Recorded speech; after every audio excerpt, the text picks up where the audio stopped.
नमस्कार साथियों। मैं डॉक्टर सुमित प्रजापति आप सभी का शिवत्व आयुर्वेद यूट्यूब चैनल पे बहुत बहुत स्वागत करता हूं। आज हम हिस्ट्री टेकिंग का पार्ट 2 आगे बढ़ाते हैं। देखते हैं हिस्ट्री टेकिंग में हम और क्या क्या कर सकते हैं। पहला जो लेक्चर था उसमें हमने particular of a patient then chief complaint किस तरीके से लिखी जाती है वो देखा था। आज हम क्या देखेंगे? आज हम देखेंगे कि हिस्ट्री ऑफ प्रेजेंट इलनेस को किस तरीके से लिखा जाता है, किस तरीके से नोट किया जाता है। तो हिस्ट्री ऑफ प्रेजेंट इलनेस क्या होती है, उसको लिखने के लिए क्या है कि ask the patient to tell detail story of his और her illness from day it started till today, giving the details of treatment if taken. मतलब कि हमने चीफ कंप्लेंट में क्या लिखा था? चीफ कंप्लेंट में था कि पेशेंट आया हमारे पास में, हमने उनसे पूछा कि बताइए क्या दिक्कत है और कितने टाइम से दिक्कत है। ठीक है, वो हो गई चीफ कंप्लेंट्स, हमने लिख ली। अब अपन उसकी प्रेजेंट इलनेस की कंप्लीट हिस्ट्री ले रहे हैं। उससे हम पूछेंगे कि आपको इस बीमारी से रिलेटेड जो भी आपको पता है, मतलब कि आपके शरीर के अंदर क्या क्या हुआ, वो सब हमें बता दीजिए। ठीक है ना? So ask the patient to tell the detail story. हम उससे कहेंगे कि आप बताइए आपके साथ में क्या क्या हुआ, तब वो अपनी पूरी गाथा सुनाएगा, पूरी स्टोरी सुनाएगा ऑफ हिज और her illness from the day it started, कि किस तरीके से ये स्टार्ट हुआ, टिल टुडे, और आज तक इसके अंदर क्या क्या हो रहा है। Giving the details of treatment, और अगर उसने कोई ट्रीटमेंट लिया है तो उसकी हमें पूरी डिटेल भी चाहिए। ठीक है। फिर अपन पूछेंगे कि ask the about origin, duration and progression of disease. ये तीन चीजें जरूर याद रखनी है। ठीक है। ओरिजिन, ड्यूरेशन एंड प्रोग्रेशन, अपन इसको शॉर्ट फॉर्म में OPD इससे भी याद कर सकते हैं। O for origin, P for progression and D for duration, यानी कि कब ओरिजिन कैसे हुआ। ठीक है। फिर P मतलब प्रोग्रेस कैसे हुआ, और D मतलब कि इसको कितना टाइम हो चुका है। Elaborate every complaint in detail about its origin of time and how it progressed to current position। ठीक है ना? हमें हर चीज को नोट करना है कि ओरिजिन ऑफ टाइम क्या था, कि कब ये ओरिजिन हुआ, कि कितने साल पहले हुआ, कितने दिन पहले हुआ। कोई दिक्कत थी, मान लीजिए कोई पेशेंट बोलता है कि मुझे घुटनों में दिक्कत थी, तो ये कब स्टार्ट हुआ, ओरिजिन ऑफ टाइम क्या है इसका। फिर प्रोग्रेस कैसे हुआ। ठीक है ना, कि कितना टाइम में प्रोग्रेस हुआ। फिर बोलेगा पेशेंट कि मुझे 2 साल तो बहुत दिक्कत हुई, फिर इतना ज्यादा दर्द हुआ कि मैं सहन नहीं कर पाया। पहले तो चलने में थोड़ी कम दिक्कत होती थी, लेकिन अब तो मैं चल ही नहीं पा रहा हूँ। तो that is showing a sign of progression to the current position, के अब क्या दिक्कत है। So origin, progression and duration, कि कितना टाइम हो चुका है। ओरिजिन ऑफ टाइम क्या होगा कि 2013 में या 2014 में। ठीक है। ड्यूरेशन क्या हो गया कि इतने साल हो चुके हैं अब। एंड प्रोग्रेशन क्या हो गया कि अब किस किस तरीके से ये प्रोग्रेस हुई है। We can underline important points. हम इंपॉर्टेंट पॉइंट्स जो होंगे, हम जो भी हिस्ट्री लेंगे उसके अंदर जो भी इंपॉर्टेंट पॉइंट्स होंगे हम उसको अंडरलाइन कर सकते हैं, ताकि जो मेन जो भी फैक्टर होगा किसी भी डिजीज से रिलेटेड, किसी भी हिस्ट्री से रिलेटेड, तो हमें उसकी जानकारी हम वो अंडरलाइन करेंगे तो हमें वो फैक्टर पहले नजर आएगा।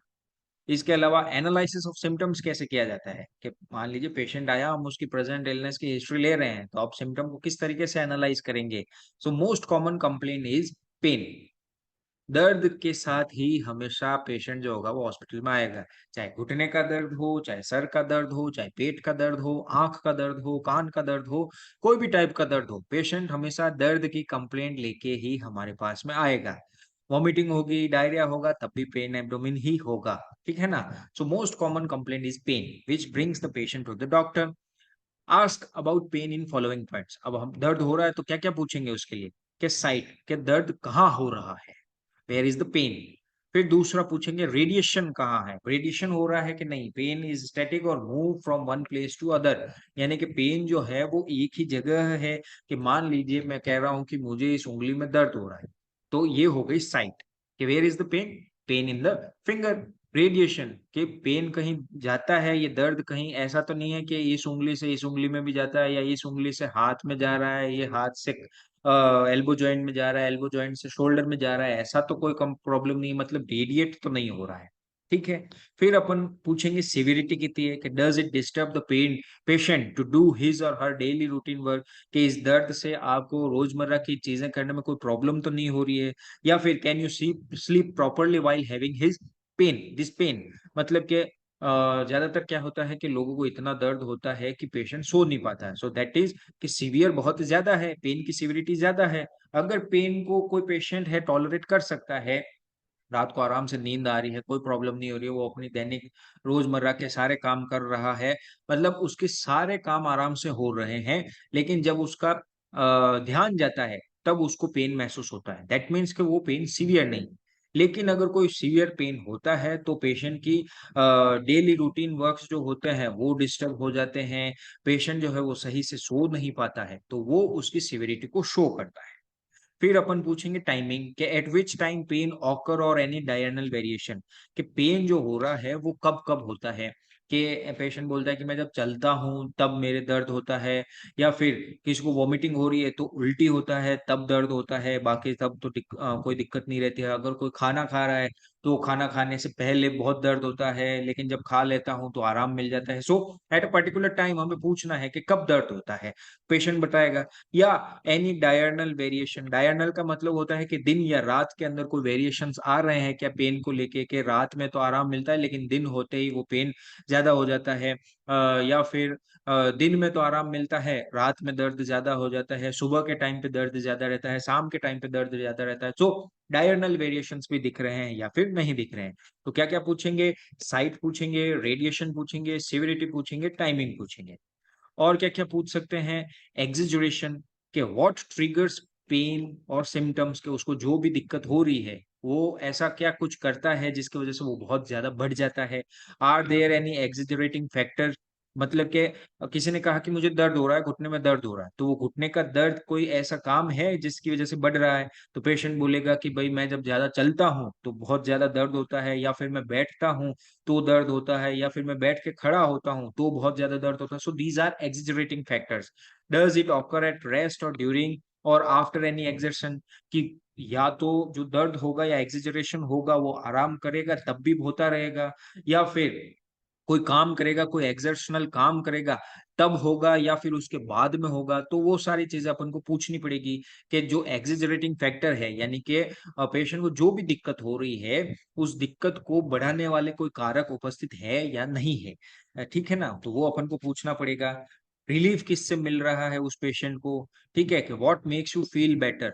बहुत बार ऐसा होता है कि साँस लेने में दिक्कत होती है, तो पेशेंट ऐसे आगे झुक के बैठ जाता है, तो उसको वो रिलीफिंग मैटर है उसके लिए, वो एक रिलीफ का काम कर रहा है। Does it get relieved with the change in position? जैसे मैंने आपको बताया ही था कि पोज़ीशन चेंज करने पे भी कोई आराम मिल रहा है या नहीं मिल रहा है। कि मान लीजिए कोई दर्द हो रहा है, मान लीजिए मुझे इस हाथ में दर्द हो रहा है, तो अगर मैं हाथ को ऐसे मतलब किसी भी पोज़ीशन में लेके जा रहा हूँ, उस पोज़ीशन में मुझे आराम मिल रहा है या नहीं मिल रहा है। अगर किसी पोज़ीशन में ले जाने से दर्द बढ़ रहा है, तो दैट इज़ एक्सेजरेटिंग फैक्टर। अगर किसी पोज़ीशन में ले जाने पे दर्द कम हो रहा है, so that is relieving factor. What are relieving factors? या फिर एनी फूड और वर्क, यानी कि ऐसा कोई काम करने से या फिर कोई खाना खाने से जिससे कि दर्द में आराम मिलता है, या फिर वो दर्द बढ़ रहा है, तो वो हमें पूछना पड़ेगा। मतलब एक्सेजरेटिंग फैक्टर या फिर रिलीविंग फैक्टर के बारे में हमें पूछना पड़ेगा। इसके अलावा any other symptoms that he or she have, यानी कि दर्द के अलावा भी अगर उसके कोई भी साइन एंड सिम्पटम्स अगर वो शो कर रहा है, ठीक है ना? तो भी वो हमें नोट करने पड़ेंगे।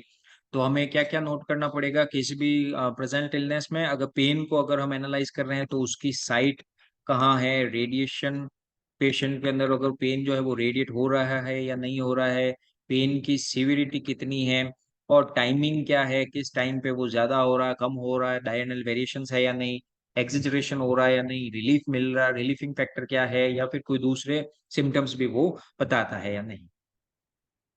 अब अपन एग्ज़ाम्पल से देख लेते हैं, क्योंकि ऐसा तो है नहीं कि मैंने बोल दिया और आपको समझ में आ जाएगा, एग्ज़ाम्पल देना ज़रूरी है। तो पेशेंट आएगा, जैसे चीफ कंप्लेंट का था। ठीक है, पेशेंट आया, so patient was asymptomatic before 6 month, then he and she gradually develops difficulty in breathing which remain whole day and exaggerated after a little exertion, after taking heavy food, and get relieved after taking some rest and does not awake him or her from sleep। यानी कि मान लीजिए patient आया मेरे पास में, जो chief complaints थी, chief complaints में क्या था, पेशेंट को क्या था, डिफिकल्टी इन ब्रीदिंग।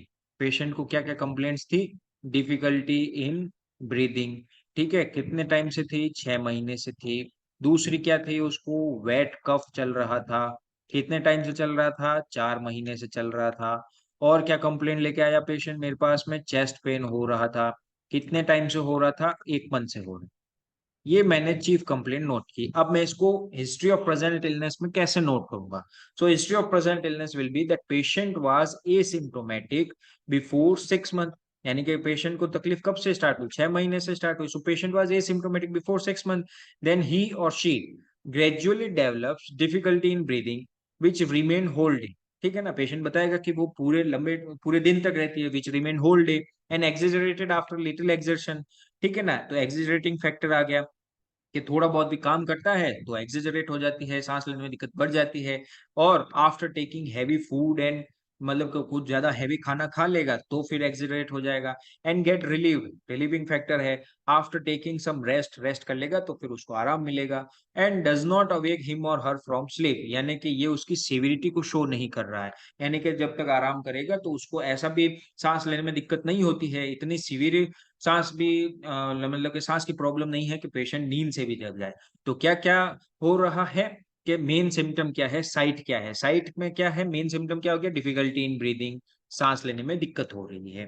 ठीक है, रेडिएशन इसके अंदर कुछ होगा नहीं। फिर अपन पूछेंगे कि टाइम क्या है, मतलब कि रिमेन होल डे, पूरे दिन के अंदर रहता है, ड्यूरेशन आ गई इसके अंदर।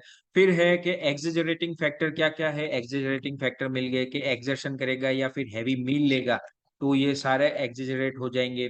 फिर क्या? रिलीविंग फैक्टर आ गया। और अपन ने इसको पूछ लिया कि doesn't awake him or her from sleep, सो ये क्या आ गया? ये इसकी सिविरिटी को भी शो कर रहा है। तो इस तरीके से नोट करेंगे डिफिकल्टी इन ब्रीदिंग को।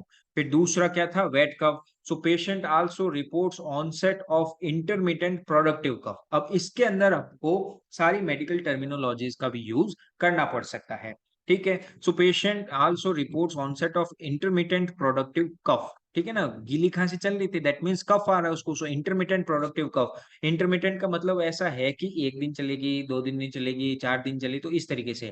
फ्रॉम लास्ट 4 मंथ, पिछले 4 महीने ऐसा चल रहा है। विच एक्सेजरेटेड इन विंटर सीजन, ये एक्सेजरेटिंग फैक्टर आ गया। और आफ्टर टेकिंग कोल्ड ड्रिंक्स या फिर कुछ ठंडा पिएगा तो उसकी वजह से हो रहा है। And sometimes awake him or her from sleep, लेकिन खांसी की वजह से उसको नींद लेने में दिक्कत आ रही है। So that resembles severity. ठीक है ना, तो ये उसकी सिविरिटी को शो कर रहा है। And get relief in summer season, ये इसके रिलीविंग फैक्टर है कि जैसे जैसे गर्मी आएगी तो खांसी चलने में दिक्कत जो होगी वो थोड़ी कम हो जाएगी। तो इस तरीके से हमने ये चीफ कंप्लेंट को है जो प्रेजेंट इलनेस के अंदर हिस्ट्री इसकी ली।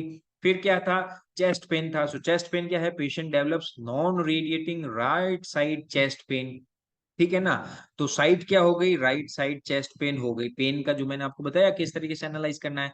सो ये तो हो गई इसकी साइड के, राइट साइड चेस्ट पेन है।